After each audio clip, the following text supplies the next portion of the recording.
guys?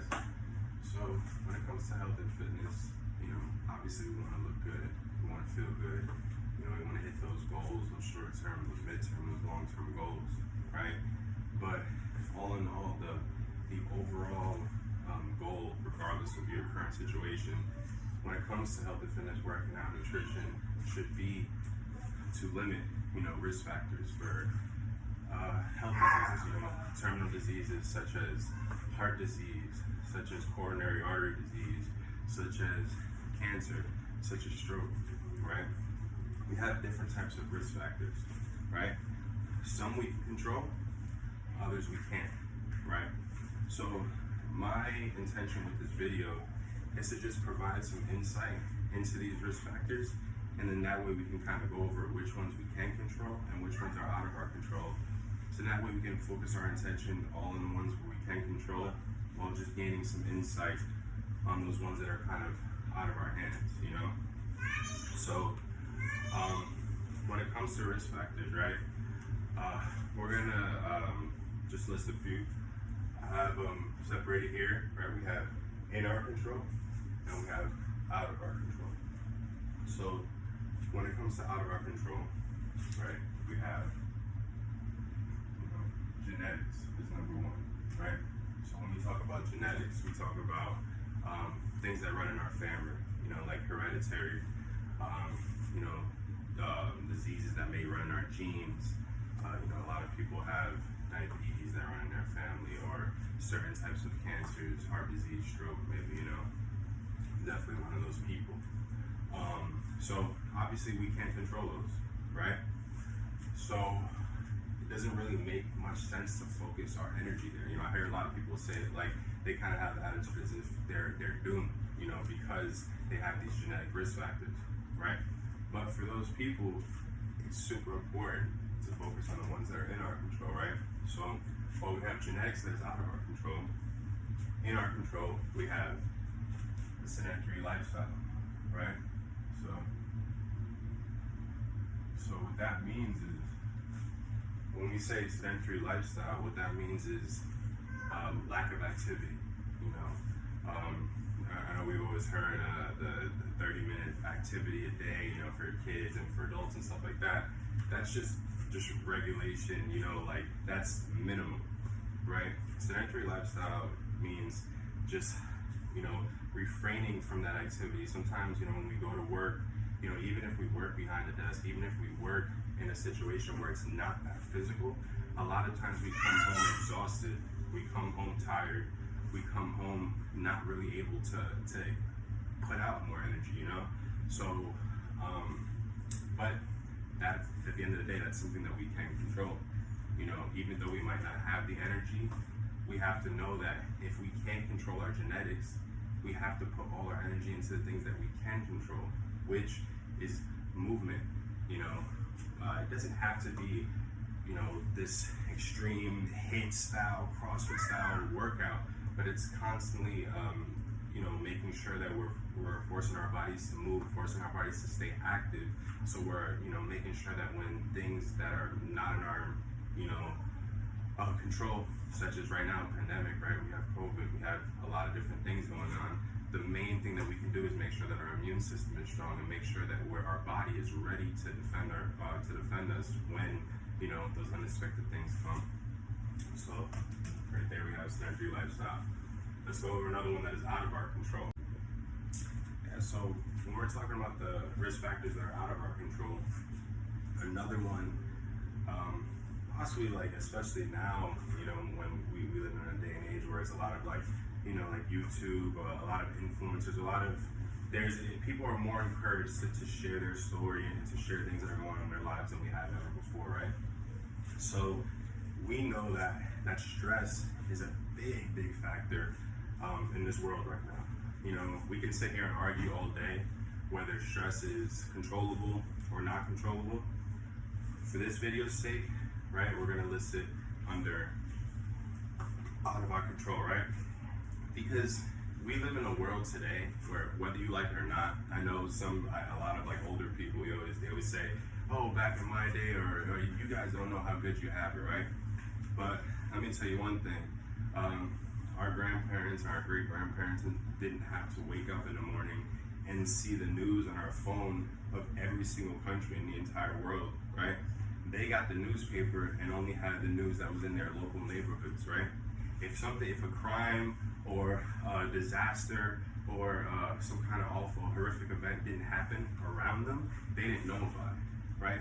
We live in a world where just one click of a button, we know the news all around the entire world. And statistically speaking, you're gonna tell me that every single day something is gonna happen.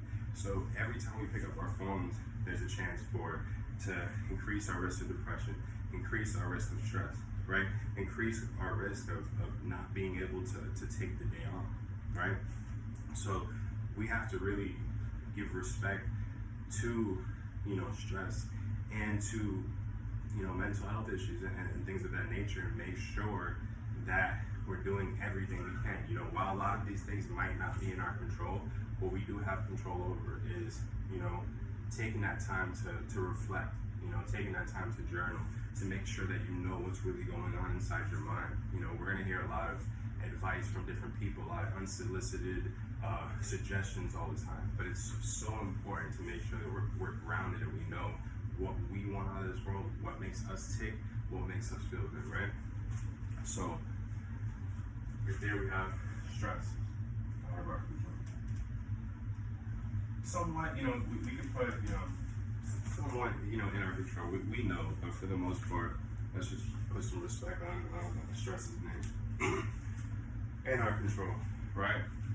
A big one, we got toxins, right? So when we say toxins, we're talking tobacco, we're talking alcohol, we're talking prescription drugs, right? We're talking over-the-counter drugs, right? We're talking bad foods, sugary foods, right?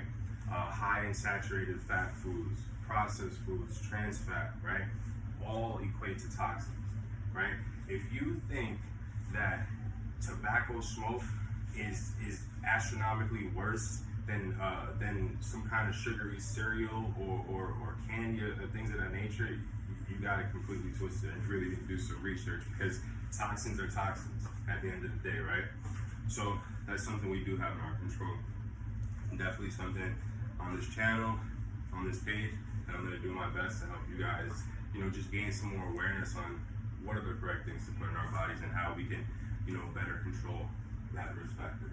So we have right here, we have toxins. Another one that we have out of our control, okay, we have age, right? It's no secret that the older we get, obviously, the more we have to take care of our health. Well, obviously we should be taking care of our health all the time, but definitely there's just a higher, more things can happen.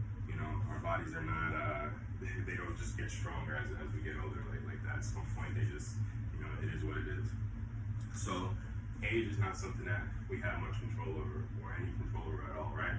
So while we don't have control over it, having the awareness that that is a risk factor is very important and can go a long way, because it'll allow you to direct your attention to the things that you can control, because you have that thing you can't control working against you, right? So we have age. When we have age that we can't control, we're gonna have another one here that could possibly be debatable, right? We're gonna have obesity, right? So with obesity, things are changing in the health community, right? We used to talk about overweight before, right? But me, I have a weird relationship with overweight, because I remember I struggled with weight a lot growing up.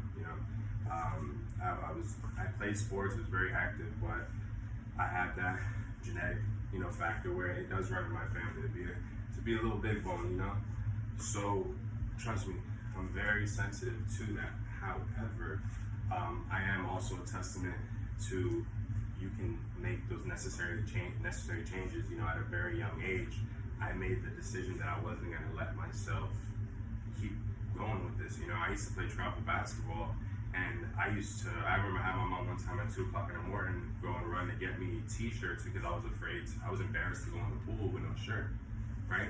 I know how it feels, but it doesn't change the fact that we do have more control than we don't have control over, you know, our obesity and just the you know, the composition of our bodies, right?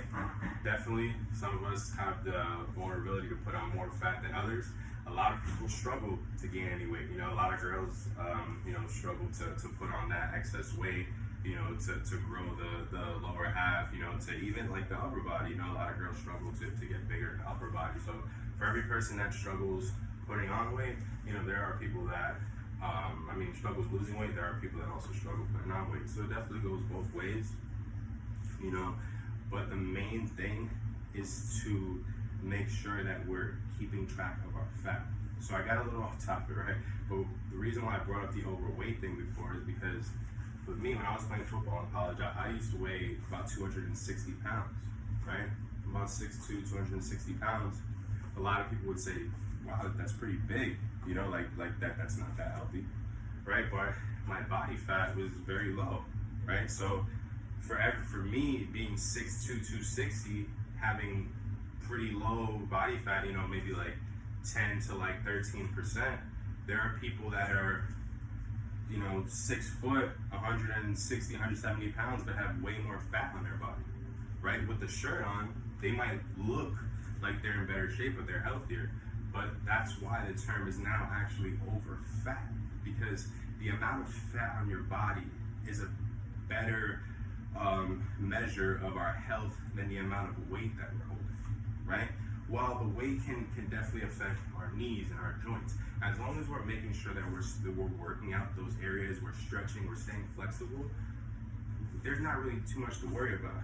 Now, where the fat comes in, you know, the more fat we have in our bodies, almost every single risk factor, you know, it increases our risk factors for almost every single disease. You know, it's sad, but obesity increases our risk factor for heart disease, for cancer, for diabetes, for stroke, for coronary artery disease, for depression.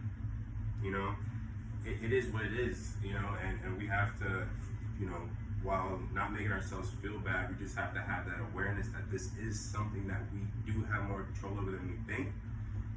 And, you know, that's why I'm here, and I want to help raise more awareness, help you guys make better decisions. But there's also a lot of other information out there. There's a lot of YouTube channels, a lot of Instagram channels, a lot of like actual real scientific information. You can go and look at scientific journals. You can go and look at different studies.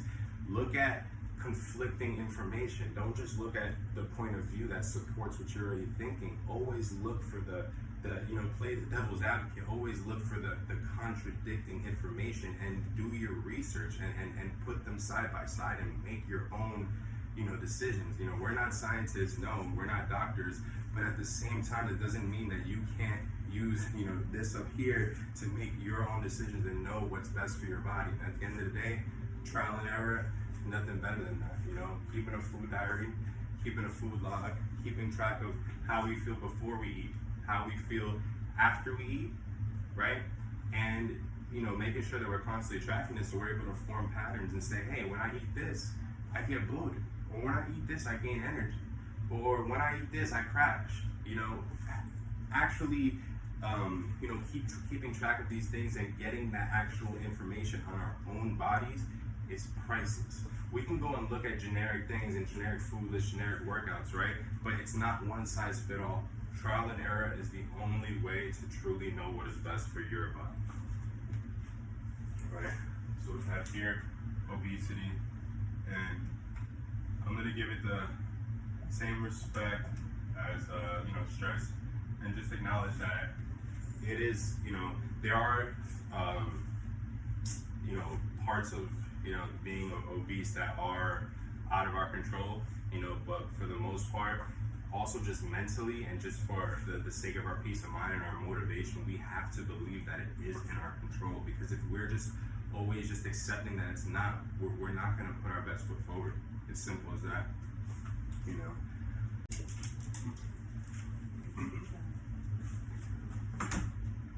So for risk factors, let's go over, right? We got out of our control, we got genetics, right?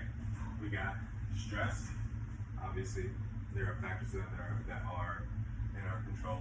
Just making sure that we're taking care of our mental health, peace of mind, you know, journaling, reading, taking that time to ourselves, you know, watching the content that we consume. You know, a lot of negative content, even though a lot of the best shows are thrillers and crime and you know, just drama. We have to really be careful on how those things affect our mental health and how how we're taking in normal events. You know, when we consume certain content, you know, when we see it in real life or we experience it in real life, it's definitely messing with that, and we have to just be aware of that. And then age, you know, out of our control. In our control, we have sedentary lifestyle. You know, how much are we moving? Are we exercising every day? You don't have to do a whole full, like I said, HIIT workout, CrossFit, go watch The Rock's workout. You don't gotta do any of that, right? We're just making sure that we're moving, right? Maybe a walk after dinner, right? Maybe a walk to start the morning, right? Maybe during lunch, right? At your job, instead of sitting down right after you eat, maybe taking a walk around the building, right? Maybe taking a walk inside the building if it's too hot or it's raining. A lot of different things we can do, right? The toxins that we're putting in our body, we have complete control over that, right? But we might not have control over the toxins as far as like pollution and, you know, mining and Bitcoin mining and this and that, all that stuff, right? We do have control over the toxins that we're putting into our body that we're consuming, right? And also just a lot of people, you know, they'll look down on people that smoke tobacco or that drink alcohol, right? They're just as bad. None of those things are good for you, right? Everything in moderation. Too much of anything is not good for you. And, you know, alcohol, tobacco, and sugary foods are just as toxic. You know, and also another thing is caffeine, right? A lot of times we consume caffeine when we don't need it, right? Before bed, you do not need caffeine. Words again. Before bed, you do not need caffeine and you do not need carbs. Your body will not use them for anything. You're going to sleep, right? Keep that in mind. And the last one that's in our control is obesity. You know, obviously there are factors, right? When we already talked about genetics is out of our control. So if we're saying genetics is out of our control, then obesity, we have to, just for the sake of our mental, you know, and the sake of our motivation and making sure that we're kind of like faking it until we make it, we gotta just believe that it is in our control and there are things that we can do. You know, because if we keep chalking everything off to there's nothing I can do about it, our bodies are gonna feel that energy, right? Trust me, when you take care of your body will take care of you. All right, so appreciate you guys watching the video. Definitely a lot more to come, and you know, I just wish everybody the best, health, safety, and prosperity.